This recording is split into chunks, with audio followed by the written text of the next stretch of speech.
Bismillahirrahmanirrahim. I am Imran Javed and I am from Planet FM 87.6, Radio Pakistan, Islamabad. Planet FM 87.6 is the only English channel of Radio Pakistan live from Lahore, Karachi and Islamabad. So we are at the moment at the Islamic University of Bahawalpur, and we are just going to interview with the worthy Vice Chancellor, the Islamic University of Bahawalpur. He is Professor Dr. Athar Mehboob, Tamgha-Imtiaz. Sir, we welcome you at the platform of Planet FM 87.6. Thank you, Imran. It's my honor and my pleasure to be with you. Sir, first of all, I would like to know that you have revamped the institution and everything is in a refurbished form at the moment. Rather, you have created a rapprochement, a renewal of relation between the stakeholders, between different institutions, between a sort of understanding the departments, faculty, fraternity. So, I must say that because I am the alumni and I do understand the sanctity and all that. So how could you manage alone? It's a one-man army sort of feelings at the moment. Well, to be honest, it's really teamwork. I believe in teamwork, collaboration, empowerment and management through empowerment. And those principles actually work if you empower your team members, you allow them to learn from their mistakes, if any at all. Then our people can deliver the best, and this has been proven at Islamia University of Bahawalpur over the last 4 years. We have been able to transform the institution and mobilize a lot of the potential that this institution has as an university, as an agent of socio-economic change. We feel now that Islamia University Bahawalpur is on a road map or a pathway where it can contribute to the further increase of the economic potential of the Bahawalpur region in many ways, and addressing through research and meaningful data the socio-economic problems of the South Punjab region. Okay, that's good. So because in previous times whenever we talk Bahawalpur and South Punjab, it's a kind of unprivileged strategy that we have seen so far. But now after the advent of establishing different institutions and the South Punjab Secretariat and as well as the Islamic University of Bahawalpur, things are quite changed. Rather, it's a revolution now at the moment. Yes, definitely, and actually it's part of our philosophy to think globally but act locally. So the most important change can be brought about by the people themselves. Mm-hmm. So the people of South Punjab, through their own institutions, as you mentioned, the Secretariat, the establishment of the Secretariat and various other institutions, including revival of the existing institutions such as Islamia University Bahawalpur, which is a very traditional, more than 100-year-old academic institution. It has its roots in the era of the state of Bahawalpur. And it was established on very lofty foundations. Yes. And we believe that in order to pay a glowing tribute to the founding fathers and their vision. The Nawabs has patronized the things like yes, education sector. They had a global vision and they wanted to take their own people from poverty to the heights of what is a welfare state. And a university like Islamia University Bahawalpur, with its multidisciplinary nature, research on all areas including agriculture, social sciences, health sciences, can contribute significantly by providing not just the human capital which can be utilized in rest of the institutions, but also through its research contribute to the solving of very complex challenges and problems and address the issues of sustainable development. Okay, that's very right. Because recently that we have enjoyed a 4-day third season of Bahawalpur Literary Culture Festival and all that, and multifarious aspects and creating a multifaceted personalities from the different walks of life.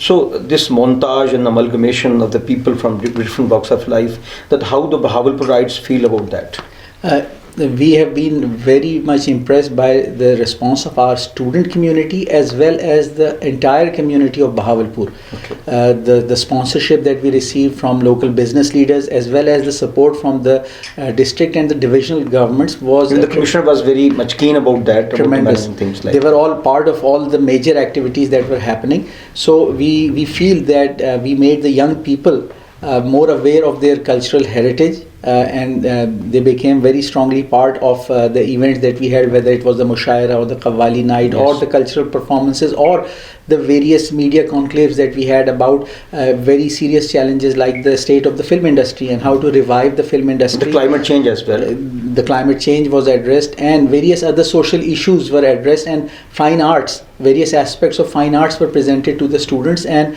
those people who are known to the students through the media, being celebrities, they were among the students. So then students received inspiration directly So from one those thing people. I must add, because while having this sort of facility of this cultural festival, people from anywhere in the world, for example, we talk to them about Bahawalpur, they say that we would like to go over there and would like to participate in the events of the university as well. So it means that it is the success, sort of encouragement. Yes, exactly. It's something, the passion that you have infused into the veins of the university as well. So Yes, I think. yes. I think this is what I would call practicing what we preach, because we believe in the quadruple helix model, where the academia, the government, policymakers, the industry, and the community, these four stakeholders, they have to come together in order to transform our society and meet the objectives of the sustainable development. So obviously you have made the instant gratification. There's a term likewise, because you Yes. have done so far, sir. Yes. So my very humble congratulations for that. All. It definitely feels like that at the conclusion of the 4 days. Okay. While there's a lot of takeaways and we'll be learning a lot from this experience, but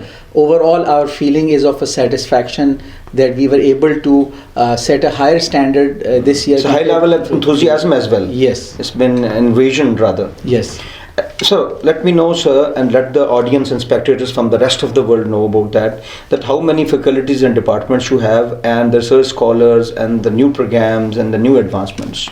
Yes, Islamia University Bahawalpur is now a very large public sector university. Sure. It has 16 faculties. Okay. So these faculties or academic divisions, they cover all areas of knowledge. So we have a faculty of engineering, allied health sciences, pharmacy and eastern medicine.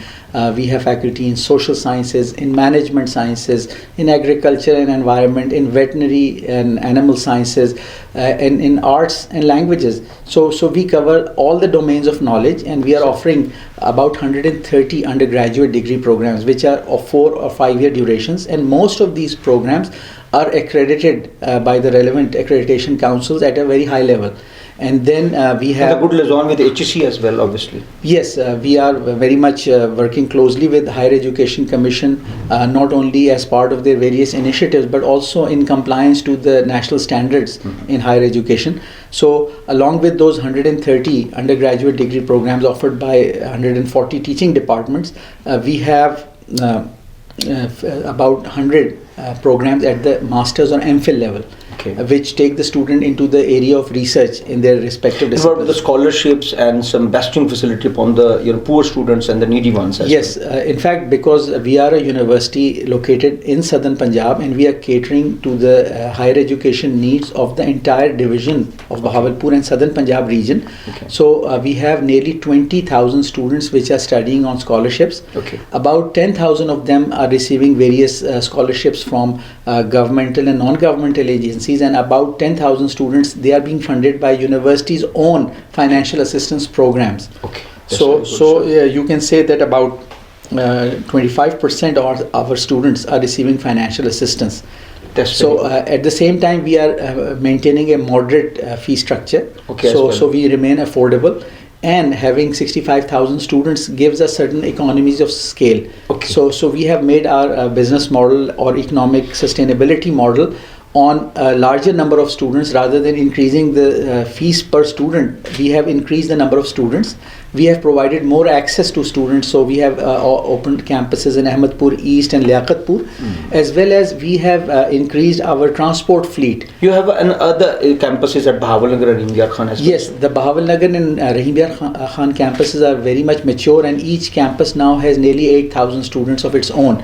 Okay. So those campuses themselves have now become financially sustainable, and they have good quality faculty. So at each of those campuses we have more than 150 full-time faculty, and out of them nearly 60 faculty members have doctoral degrees on the sub-campus. Okay. At the main campus also now altogether we have nearly 1,400 full-time faculty members and nearly 2,000 part-time faculty members.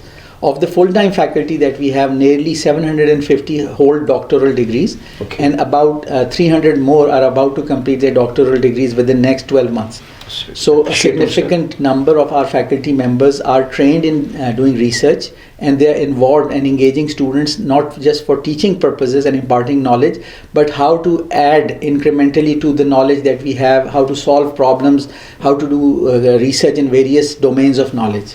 Last day that we have a consortium at Islamabad about the teaching hospitals. So even a gentleman praised you about inaugurating a college of nursing over there, sir. It's a very high standards one. I have seen myself. Yes, thank you very much. And University College of Nursing has been one of our flagship initiatives, because in Pakistan there is a severe... Very state of the art, sir. Yes, definitely. We examined all the institutions in the public and the private sector all over the country. And because nursing is a very highly regulated profession, the Pakistan Nursing Council is very strict in its standards.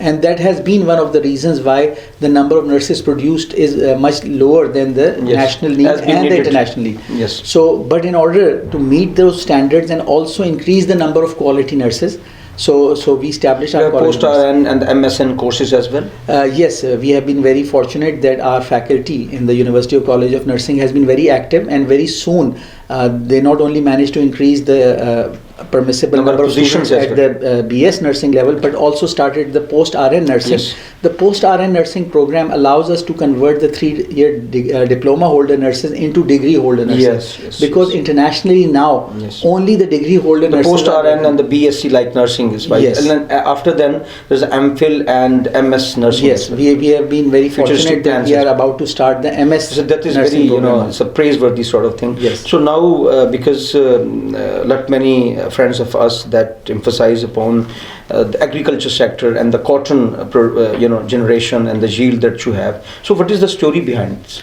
Yes, the Islamia University of Bahawalpur is located in a region which is now becoming the agricultural backbone of not only Punjab but whole of Pakistan. Okay. And the climate of this area is very suitable for growing high quality cotton. However, over the past 10 years, there have been many challenges in the cotton. For example, there was this virus, and then there are climatic changes and water scarcity. And in the South Punjab region, the salt contents in the water are very high. The groundwater is very saline.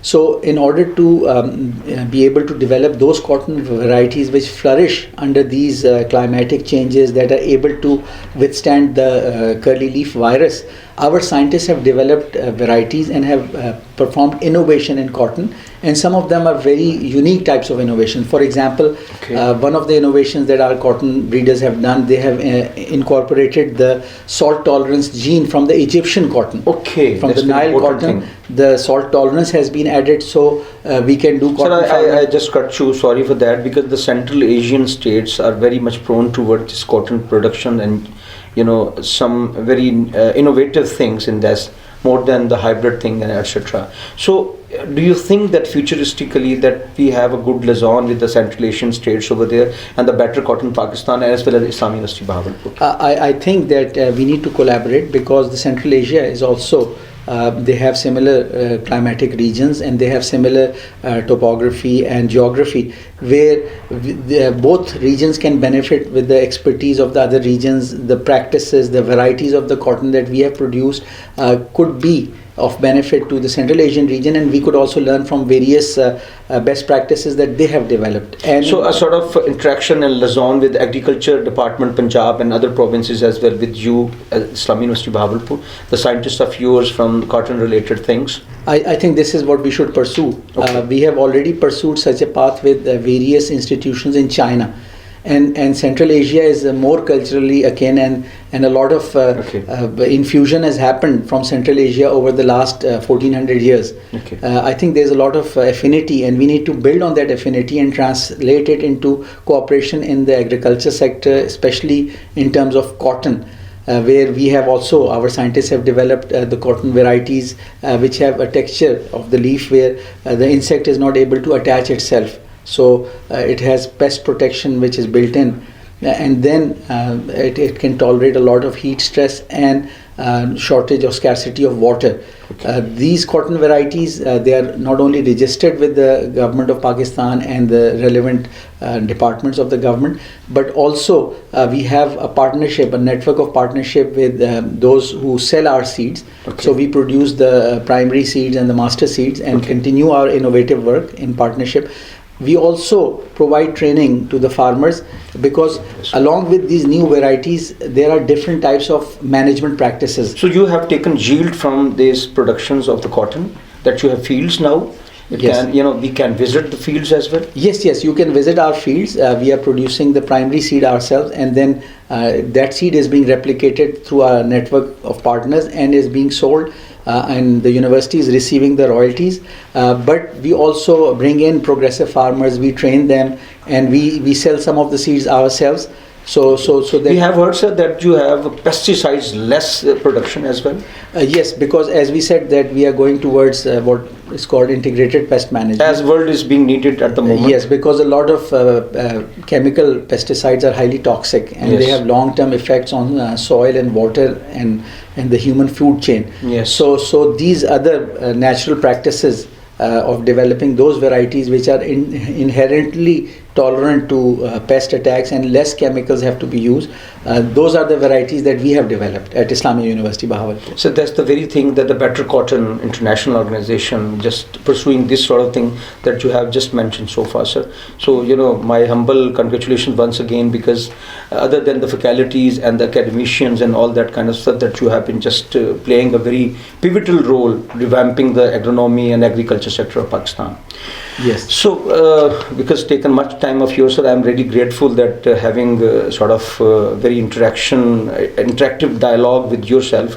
So, how would you see that futuristically? What sort of the initiative that you will take as the rest of the world is it just improving the standards of education as well? Okay, we will continue this path. Basically, the research scholars. Yes, as we have recognized the importance of research and developing new knowledge to solve our problems, so we are expanding our doctoral programs.